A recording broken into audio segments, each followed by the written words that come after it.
नमस्कार दोस्तों। कक्षा 11 के अध्याय 8 गुरुत्वाकर्षण के पार्ट 8 में आपका स्वागत है। पार्ट 8 में आज हम पढ़ेंगे चंद्रमा पर वायुमंडल की अनुपस्थिति, ग्रह उपग्रह और उपग्रह का कक्षीय वेग, इनके बारे में जानेंगे। तो सबसे पहले हम टॉपिक पर बात करते हैं चंद्रमा पर वायुमंडल की अनुपस्थिति। चंद्रमा पर वायुमंडल की अनुपस्थिति को हम पलायन वेग के आधार पर समझा सकते हैं। पलायन वेग हमने पिछले पार्ट में पढ़ा था कि पलायन वेग क्या होता है। कि पृथ्वी के लिए बात करें तो पृथ्वी की सतह से जिस वेग से, वह न्यूनतम वेग जिससे पृथ्वी की सतह से किसी वस्तु को ऊपर की ओर फेंका जाए तो वो पृथ्वी के गुरुत्वीय क्षेत्र से बाहर निकल जाए और वापस पृथ्वी पर लौटकर नहीं आए, तो उस वेग को हम पलायन वेग कहते हैं। इसी प्रकार चंद्रमा के लिए होगा कि चंद्रमा की सतह से हम किसी वस्तु को ऊपर की ओर यानी कि बाहर की ओर फेंकें तो वह चंद्रमा की सतह से गुरुत्वीय क्षेत्र से बाहर निकल जाए और चंद्रमा पर वापस नहीं आए, तो वह उस वस्तु का चंद्रमा के लिए पलायन वेग होगा। तो इस चंद्रमा पर वायुमंडल की अनुपस्थिति को हम पलायन वेग के आधार पर ही समझा सकते हैं। तो चंद्रमा पर वायुमंडल की अनुपस्थिति का कारण पलायन वेग के आधार पर समझाया जा सकता है। तो हम सबसे पहले पृथ्वी के लिए बात करते हैं। तो पृथ्वी पर गैसीय अणुओं का जो औसत ऊष्मीय वेग होता है वो पृथ्वी के पलायन वेग से बहुत कम होता है। जैसे हाइड्रोजन गैस के अणुओं का जो औसत ऊष्मीय वेग होता है वो 2.5 किलोमीटर प्रति सेकंड होता है, जबकि पृथ्वी के लिए पलायन वेग का मान 11.2 किलोमीटर प्रति सेकंड होता है, जिसके कारण ये गैसों के जो अणु होते हैं वो पृथ्वी के सतह के समीप ही बने रहते हैं और जो वायुमंडल का निर्माण करते हैं, जिसके कारण पृथ्वी के सतह के आसपास वायुमंडल होता है। तो पृथ्वी पर गैसीय अणुओं का औसत ऊष्मीय वेग पलायन वेग से क्या होता है, बहुत कम होता है। जो गैसों के लिए जो अणुओं का औसत ऊष्मीय वेग होता है वो लगभग 2.5 किलोमीटर प्रति सेकंड के आसपास होता है, जबकि पृथ्वी के लिए पलायन वेग का मान 11.2 किलोमीटर प्रति सेकंड होता है। इस कारण जो गैसों के अणु हैं वो पृथ्वी के समीप ही बने रहते हैं और जो वायुमंडल का क्या करते हैं, निर्माण करते हैं। इसी प्रकार जब हम बात चंद्रमा की करते हैं तो जबकि चंद्रमा के लिए गैसों के जो अणुओं का औसत ऊष्मीय वेग का जो मान होता है वो चंद्रमा का पलायन वेग, और चंद्रमा का पलायन वेग होता है 2.38 किलोमीटर प्रति सेकंड, उससे क्या होता है अधिक, क्योंकि गैसों का औसत ऊष्मीय कितना होता है 2.5 किलोमीटर प्रति सेकंड, जबकि चंद्रमा के लिए जो औसत पलायन वेग का मान होता है वो 2.38 किलोमीटर प्रति सेकंड होता है।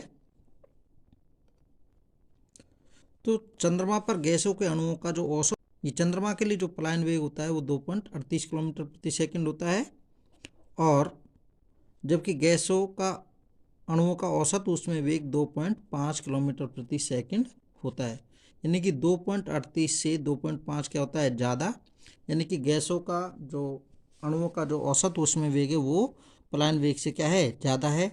तो जिसके कारण ये जो अणु होते हैं, गैसों के अणु, ये चंद्रमा के गुरुत्वीय आकर्षण से पलायन कर जाते हैं और जिसके कारण चंद्रमा पर वायुमंडल क्या होता है, अनुपस्थित, यानी कि वायुमंडल नहीं पाया जाता है। अब हम बात करेंगे ग्रह, प्लैनेट्स क्या होते हैं। तो ग्रह जो होते हैं वो सूर्य के चारों ओर अपनी अपनी कक्षाओं में चक्कर लगाने वाले जो आकाशीय पिंड होते हैं उन्हें हम क्या कहते हैं, ग्रह कहते हैं। और ये ग्रह निम्न होते हैं: बुध, शुक्र, पृथ्वी, मंगल, बृहस्पति, शनि, यूरेनस, नेपच्यून तथा प्लेटो। और प्लेटो को आजकल ग्रह की श्रेणी से थोड़ा हटा दिया गया है, तो लेकिन अभी भी इस पे खोज जारी है। और उपग्रह क्या होते हैं? ग्रह के चारों ओर परिक्रमण करने वाले जो आकाशीय पिंड होते हैं उनको हम उपग्रह कहते हैं। उपग्रह दो प्रकार के होते हैं, प्राकृतिक उपग्रह और कृत्रिम उपग्रह।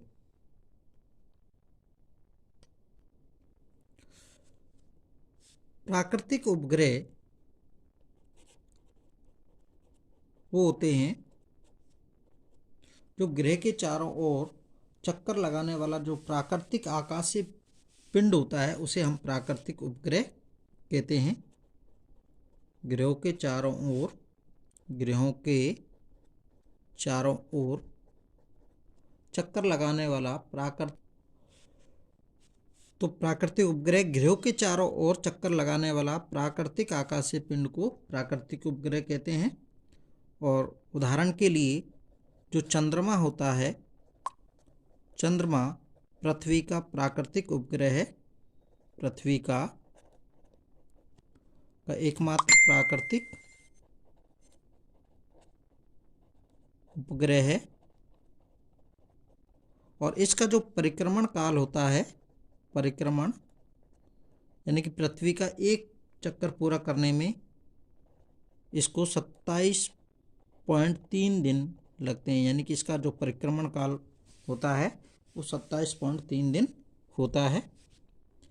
दूसरे होते हैं कृत्रिम उपग्रह। कृत्रिम उपग्रह मानव द्वारा निर्मित जो उपग्रह होते हैं वो कृत्रिम उपग्रह कहलाते हैं।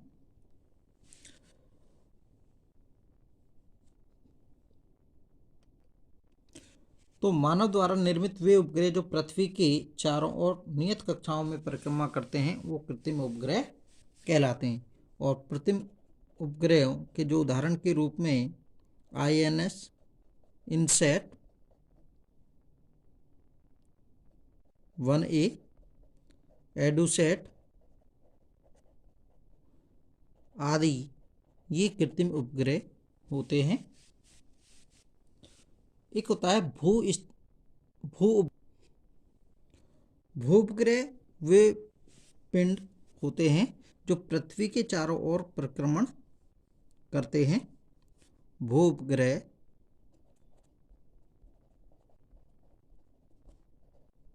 वह पिंड होता है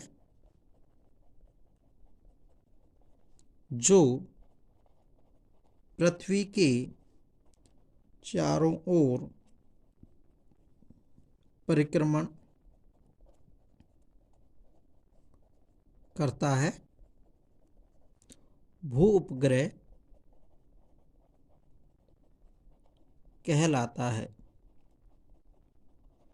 इन उपग्रहों की यानी कि भू उपग्रहों की जो कक्षाएं होती हैं वो कक्षाएं वृत्ताकार या दीर्घ वृत्ताकार होती हैं। भू उपग्रह वे उपग्रह या वे पिंड होते हैं जो पृथ्वी के चारों ओर परिक्रमण करते हैं तथा इनकी जो कक्षाएं होती हैं वो वृत्ताकार या दीर्घ वृत्ताकार होती हैं। अब हम बात करेंगे भू उपग्रह या उपग्रह का कक्षीय वेग। ये कोई पृथ्वी है जिसका द्रव्यमान me है और जिसकी त्रिज्या re है और इस पृथ्वी के केंद्र से r दूरी पर एक कक्षा है जिसमें ये उपग्रह m द्रव्यमान का उपग्रह कक्षीय वेग v0 से इसमें परिक्रमा कर रहा है। और इस उपग्रह की यानी कि इस कक्षा की जिसमें ये चक्कर लगा रहा है उसकी पृथ्वी सतह से ऊंचाई h है। तो हम बात करते हैं माना चित्रानुसार माना कि m द्रव्यमान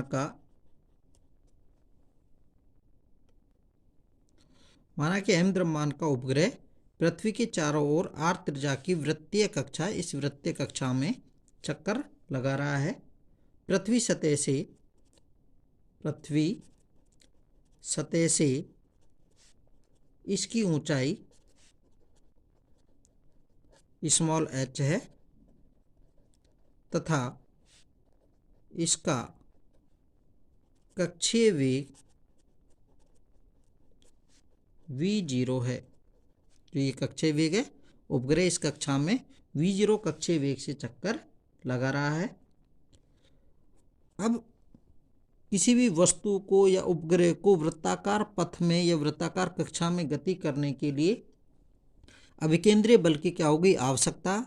तो वो अभिकेंद्रीय बल इस उपग्रह और पृथ्वी के गुरुत्वाकर्षण बल से प्रदान होगा। तो उपग्रह को वृत्तीय कक्षा में चक्कर लगाने के लिए आवश्यक अभिकेंद्रीय बल पृथ्वी के द्वारा जो उपग्रह पर गुरुत्वाकर्षण बल लगाया जा रहा है उस गुरुत्वाकर्षण बल के द्वारा ही प्रदान किया जाता है। तो वृत्तीय कक्षा में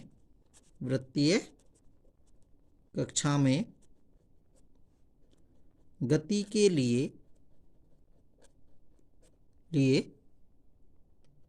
तो वृत्तीय कक्षा में गति के लिए आवश्यक अभिकेंद्रीय बल पृथ्वी के गुरुत्वाकर्षण बल द्वारा प्रदान किया जाता है। तो अर्थात जो अभिकेंद्रीय बल होगा वो पृथ्वी द्वारा लगाए जाने गुरुत्वाकर्षण बल के क्या होगा बराबर। तो अभिकेंद्रीय बल mv² होता है। तो चूंकि वेग क्या है हमारा v0 तो इसलिए mv0² बराबर capital G me into m/r²। ये दूरी हो गई। तो m ये m से ये m कैंसिल और r से ये r कैंसिल। तो यहाँ से ये आ जाएगा v0² बराबर कैपिटल G me/r। me पृथ्वी का द्रव्यमान है। ई सफिक्स से ई मतलब अर्थ। अब चूंकि r पृथ्वी के केंद्र से और पृथ्वी कक्षा की दूरी है और यदि हम त्रिज्या के रूप में लें तो r बराबर होगा पृथ्वी की त्रिज्या re प्लस पृथ्वी की सतह से h ऊंचाई। तो re प्लस h। तो इसलिए जो वेग बनेगा v0² बराबर capital G me/re plus h। तो v0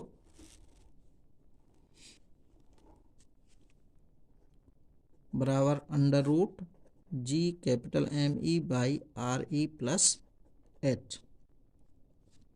ये इक्वेशन नंबर 1।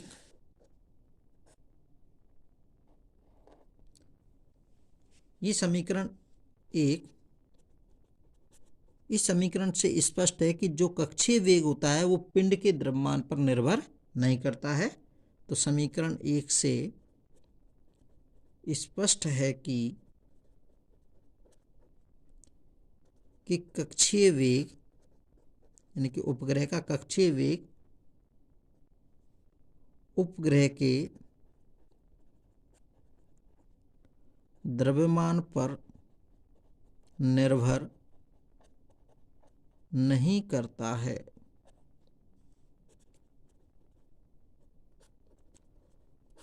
जो कक्षीय वेग होता है वो केवल कैपिटल G सार्वत्रिक गुरुत्वाकर्षण नियतांक me पृथ्वी का द्रव्यमान और उपग्रह जिस ग्रह के चारों ओर चक्कर लगा रहा है उसका द्रव्यमान। चूंकि हमने उपग्रह को पृथ्वी के चारों ओर चक्कर लगाते हुए माना है तो यहाँ पृथ्वी का द्रव्यमान आ जाएगा। यदि हम किसी अन्य ग्रह को मानेंगे तो उस ग्रह का द्रव्यमान आ जाएगा। और re प्लस h तो ये हो जाएगी दूरी ग्रह के केंद्र से उस कक्षा की दूरी जिसमें उपग्रह चक्कर लगा रहा है उस पर निर्भर करता है। यह केवल पृथ्वी तल से ऊंचाई पर निर्भर करता है। यानी कि उपग्रह जो होता है वो पृथ्वी तल से, और यहाँ हम ग्रह भी मान सकते हैं, कोई अन्य ग्रह लेंगे तो उस ग्रह तल से ऊंचाई पर क्या करता है निर्भर करता है। यदि h का जो मान है पृथ्वी तल से ऊंचाई जो होती है वो पृथ्वी त्रिज्या की तुलना में क्या होती है बहुत कम होती है, तो तो इसको आर ई प्लस एच को हम इक्वलेंट किसके मान सकते हैं, त्रिज्या के। तो ये हो जाएगा वी जीरो यानी कि कक्षीय वेग बराबर capital G M E by R E. अब हम जानते हैं कि पृथ्वी तल पर या पृथ्वी सतह पर जो गुरुत्वीय त्वरण का व्यंजक होता है वो होता है जी बराबर capital M G M E by R E का स्क्वायर। तो हम इसको गुरुत्वीय त्वरण को पृथ्वी सतह के लिए ई पर ही मान सकते हैं, तो जी ई। तो यहाँ से जी ई आर ई बराबर हो जाएगा capital G M E by R E. तो इसकी जगह हम जी ई आर ई भी लिख सकते हैं। तो कक्षीय वेग क्या जाएगा अंडर रूट जी ई इंटू आर ई। इसकी जगह हमने जी ई आर ई रख दिया। तो ये समीकरण 2 भी उपग्रह के कक्षीय वेग को प्रदर्शित करती है। और इसकी सहायता से हम किसी उपग्रह का कक्षीय वेग भी ज्ञात कर सकते हैं। तो जैसे पृथ्वी के निकट उपग्रह का कोई वेग, तो पृथ्वी की सतह पर गुरुत्वीय त्वरण का मान होता है 9.8 मीटर प्रति सेकंड स्क्वायर और पृथ्वी की त्रिज्या होती है 6400 किलोमीटर। और इसको हम 6400 इंटू 10⁻³ मीटर ले सकते हैं। तो पृथ्वी तल के नज़दीक तल के निकट या नज़दीक उपग्रह का जो कक्षीय वेग होगा वो इस सूत्र में हम समीकरण 2 के सूत्र में वी जीरो बराबर अंडर रूट ऑफ जी ई, तो जी का मान 9.8 इंटू आर ई का मान 6400 10⁻³ रख देंगे। तो ये जो मान आएगा वो आएगा वी जीरो बराबर, कैलकुलेशन करेंगे तो 7.92 किलोमीटर डायरेक्ट लिख देते हैं, किलोमीटर प्रति सेकंड। और ये लगभग कक्षीय वेग 8 किलोमीटर प्रति सेकंड होता है। यानी कि पृथ्वी के निकट जो उपग्रह चक्कर लगाते हैं उनका कक्षीय वेग 8 किलोमीटर प्रति सेकंड के आसपास पाया जाता है। अब हम बात करेंगे पलायन वेग तथा कक्षीय वेग में संबंध। अभी हमने कक्षीय वेग पढ़ा था उपग्रह का, और पलायन वेग हमने पहले पार्टों में पढ़ा था। तो पलायन वेग और कक्षीय वेग के मध्य क्या संबंध होता है? तो हम जानते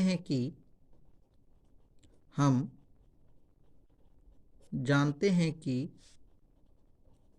पृथ्वी सतह से पलायन वेग का मान यानी कि सूत्र ये होता है वी ई, यानी कि पृथ्वी की सतह से अंडर रूट ऑफ 2GE गुरुत्वीय त्वरण पृथ्वी की सतह पर और RE पृथ्वी की त्रिज्या, इक्वेशन नंबर 2। तथा अभी हम पढ़ के आए हैं पृथ्वी तल के समीप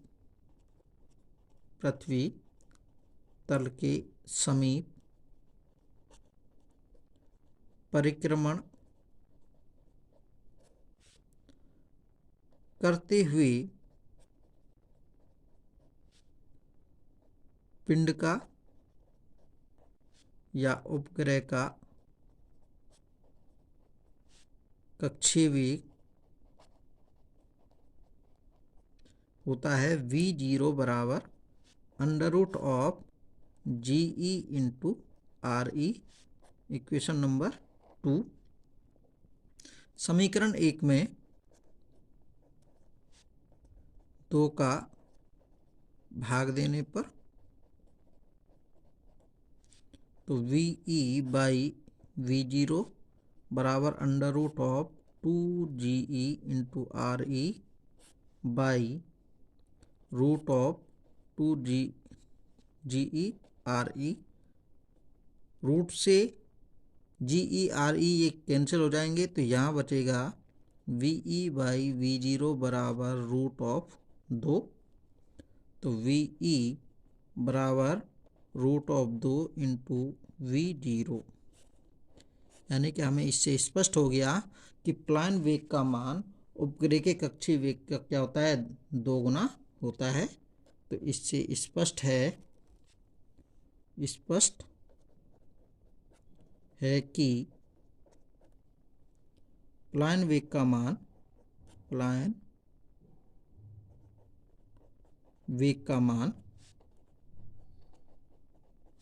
कक्षीय वेग का रूट 2 गुना होता है। प्लान वेग का मान जो कक्षीय वेग का कितना गुना होता है, रूट 2 गुना होता है।